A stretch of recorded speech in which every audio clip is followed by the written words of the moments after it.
ஒரு சின்ன வயிற்று வலி பிரச்சனை தான் சார். செக்அப் பண்ணிவிட்டு நாளைக்கே வந்து டியூட்டியில் ஜாயின் பண்ணுவேன் சார். என்ன கொடுங்க, உங்களை ரெஸ்ட் எடுக்க சொல்லி டாக்டர் சொன்னார்ல. எனக்கு ஒன்றும் இல்லைம்மா, நீ எதுக்கு பயப்படுற?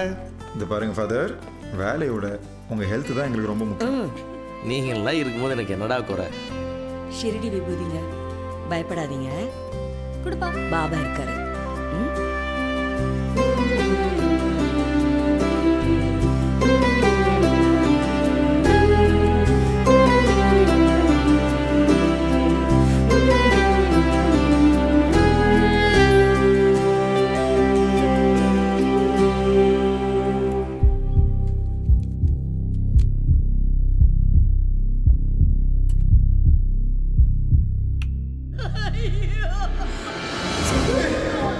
இப்படி தப்பா ஆபரேஷன் பண்ணி அநியாயமா எங்க அப்பாவை கொண்டீங்களடா.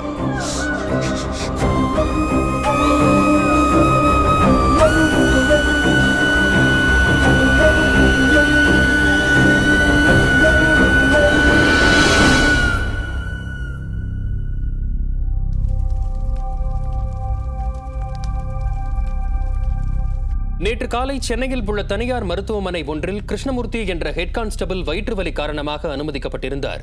அங்குள்ள மருத்துவரின் கவனக்குறைவால் தவறான அறுவை சிகிச்சை செய்யப்பட்டு அவர் பரிதாபமாக உயிரிழந்தார்.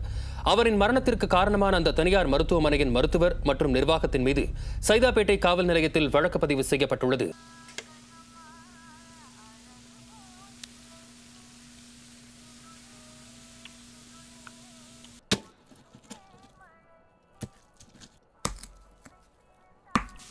அண்ணா, ரவி வந்திருக்காரு. டேய், கொஞ்சம் உப்பு போட்டு கலரி விடுறா. சரிண்ணா.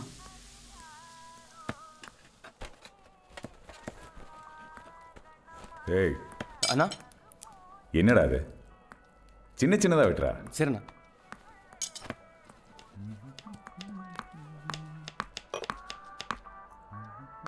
டேய், நல்ல பொடியா நசுக்கிட்டா. சரிண்ணா.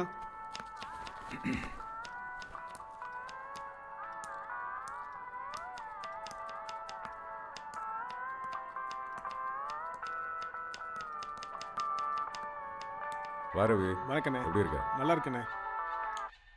அமுதன் சார் சொன்னார் இல்லைண்ணே, இவர் தானே? ரவி. சரி சார், உட்காருங்க சார்.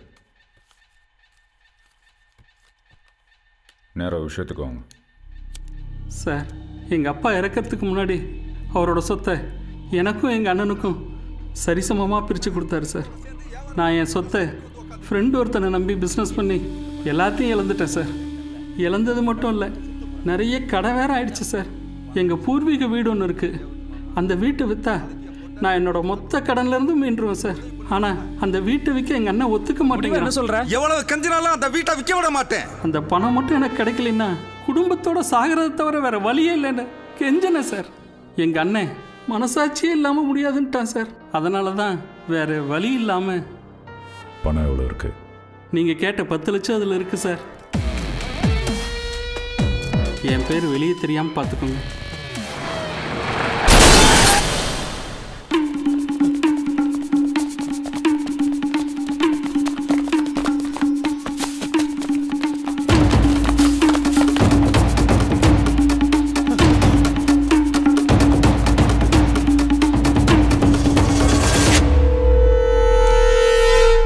சார், வேலை முடிஞ்சிருச்சா சார்? இல்லை இல்லை, 2 நாளில் முடிஞ்சிடும். உன் மேலே எந்த டவுட்டும் வரக்கூடாதுன்னு தான் பக்காவாக ஸ்கெட்சு போட்டு வச்சுருக்கோம். அப்புறம் சார், ஒன்றும் டவுட்டு இல்லையே? உங்கள் அண்ணனை போட்டுடலாம்ல? ஒரு டவுட்டும் இல்லை, அண்ணனை முடிச்சிருங்க சார். சரி, நான் முடிச்சுட்டு கூப்பிட்றேன். சார், உங்கள் தம்பி உங்களை போட 10 லட்சம் கொடுத்தான்.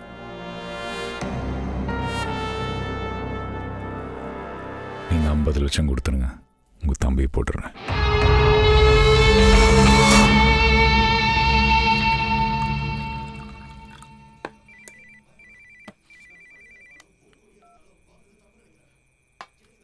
நான் ராயபுரத்துலேருந்து பேசுகிறேண்ணே. ஒன்றும் இல்லைண்ணே, பாலாண்ணு கொடுக்க வேண்டிய பணத்தை நாளைக்கு சாயந்தரத்துக்குள்ளே அவர் வீட்டில் எடுத்துமே நீங்களே கொடுக்கணும். அப்படி கொடுக்கல, உங்கள் வீட்டில் ஒருத்தவங்க கூட உயிரோடு இருக்க மாட்டீங்க. Hello hello hello பயந்துட்டானே.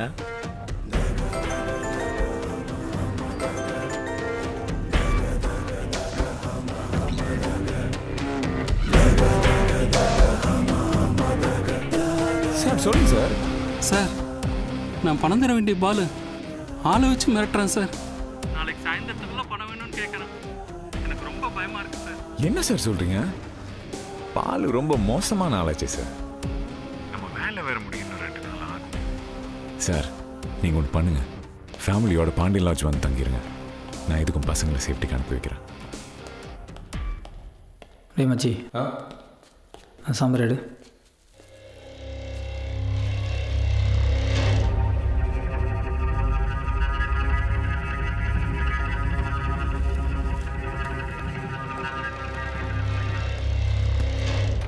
நீங்கள் எதுக்கும் பயப்படாதீங்க, நாங்கள் இருக்கிறோம். இந்தாங்க சாப்பிட்டு ரிலாக்ஸாக தூங்குங்க.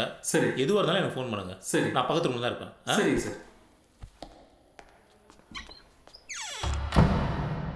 செல்வராஜ் என்ற தொழிலதிபர் நேற்று இரவு கடன் தொல்லையால் சென்னை அண்ணா நகரில் உள்ள பிரபல விடுதியில் குடும்பத்துடன் விஷம் கலந்த உணவை சாப்பிட்டு தற்கொலை செய்து கொண்டார். இது குறித்து போலீசார் வழக்கு பதிவு செய்து விசாரித்து வருகின்றனர். சார், உங்களுக்கு கொடுக்க வேண்டிய மீதி பணம் 25 லட்சம். 7 கோடி ரூபாய் ப்ராப்பர்ட்டி. உங்கள் தம்பி சொன்னப்பவே உங்களை போட்டிருந்தா அந்த 7 கோடி உங்கள் தம்பிக்கு போய் சேர்ந்துருக்கும். இந்த 25 லட்சத்தை நீங்களே வச்சுக்கோங்க சார். அதுக்கு பதிலாக ப்ராப்பர்ட்டியில் ஷேர் பண்ணிக்கலாம். எல்லாரும் எவிடன்ஸ் இல்லாமல் தான் தப்பு பண்ணுவாங்க. எனக்கு ஒரு கெட்ட பழக்கம் சார். எல்லாத்தையும் எவிடன்ஸோடு தான் பண்ணுவேன். என் தம்பியை போட்டுருங்க சார். எனக்கு ஜெயிலுக்கு போகிறது ஒன்றும் புதுசு இல்லை.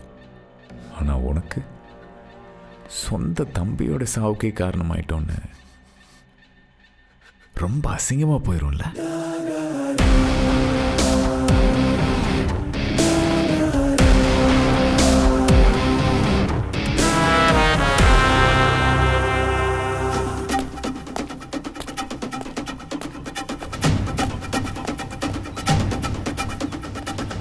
மாப்ள, இந்த ப்ராப்பர்ட்டியை முடிக்கிறோம். இதுல ஒரு சின்ன சிக்கல் இருக்குடா. வேணாடா மாப்ள. அப்படியா? அப்ப இதை முடிச்சிருவோம். அடடே 10 கோடி ரூபா மாமே. இருக்கட்டும். என்ன இப்போ இதை பார், நாம முயற்சி பண்ணா முடியாது எதுவுமே கிடையாது. இந்த ப்ராப்பர்ட்டியை முடிக்கிறோம், கமிஷனை வாங்குறோம், ஆளுக்கு ஒரு காரு பங்களான்னு லைஃப்ல செட். சுடுகாட்டுல செட்டில் ஆகுற வயசுல லைஃப்ல செட்டில் ஆகுறீங்களா? குடிக்கிற டீல எல்லாத்துக்கும் எக்ஸ்ட்ரா ஒரு கரண்ட் சர்க்கரை போட்டு விட்டா சுகர்ல இங்கேயே செட்டில் ஆயிருவீங்கடா. போங்கடா போங்கடா. டேய் டேய், கிளாஸ் வச்சுட்டு போங்கடா. அப்படியே லைலா காலேஜ் ஸ்டூடெண்ட் எல்லாம் இந்த போட்டண்டா மண்ட பூரம் பெயிண்ட் அடிச்சு வச்சிருக்காங்க. பாரு, பூரம் பென்ஷன் குரூப். இந்த போ போ போ. டேய் என்னடா லுக்கு? இந்த போடா வீட்டுக்கு. சரிப்பா, போறேன்ப்பா. உன்னை எங்காவது முக்கு சந்தில பார்த்து. என்ன தம்பி பார்க்கறது உங்க அப்பா வயசு இருக்க மாட்டிருக்கு, அவரை போய் அவனே வேணும்னு பேசிட்டு இருக்க? என் அப்பா வயசு இல்லை சார், என் அப்பனே அவன்தான். இதே விளையாட்ட காலமுறை வீட்டுக்கு இண்டி கிடைக்கும் தெரியுறாங்க. பிக்கல் எப்படி இருக்கீங்களா கொல்லணும். லைஃப்ல அவன் ஒழுங்கா வேலைக்கு போயிருந்தா இன்னைக்கு நான் ஏன் சார் கஷ்டப்பட்டுக்கிட்டு இருக்கேன். அவனை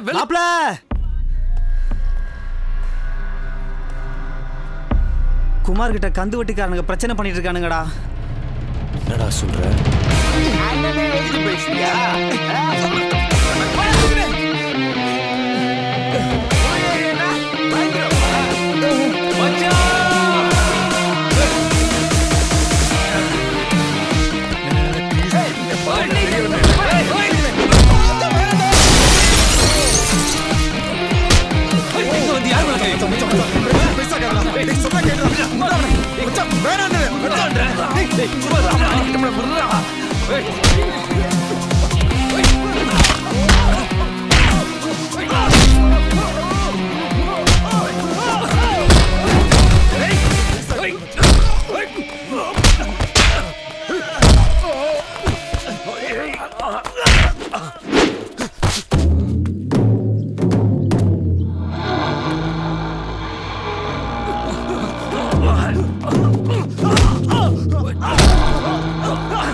அதெல்லாம் ஒண்ணும் முடியாதுமா. 10 உடும்பு புடி. இந்த வாய்க்கோ.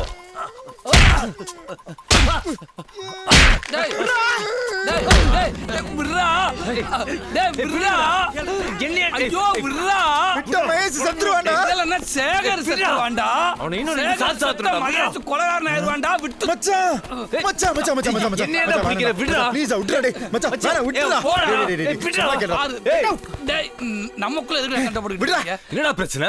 கொய்யால அடிக்கிறது முன்னாடியே கேட்டுக்கணும்டா. உன் மேல ஒருத்த கை வைக்கிறான், பார்த்து சும்மா இருக்க சொல்றியா? டேய் அது ஒன்றும் இல்லை மச்சான். நம்ம அண்ணா இருக்கார்ல, 3 வருஷத்துக்கு முன்னாடி 3 லட்ச ரூபாய் கடன் வாங்கியிருக்காரு. இப்போ வரைக்கும் வட்டியே கிட்டத்தட்ட 8 லட்ச ரூபாய் கட்டியிருக்காரா. 2 மாசமா வட்டி கட்டலையாம். அதான் ஒவ்வையா சொல்லி கொடுத்துரு. டேய் அது குறா. இந்தாங்கண்ணா, நாங்கள் சாப்பிட்றதே இந்த வேலை நம்பித்தாயா, கையெழுத்துலாம் வேண்டாயா. இவனெல்லாம் சும்மா விடக்கூடாதுடா. போலீஸுக்கு போவோம்.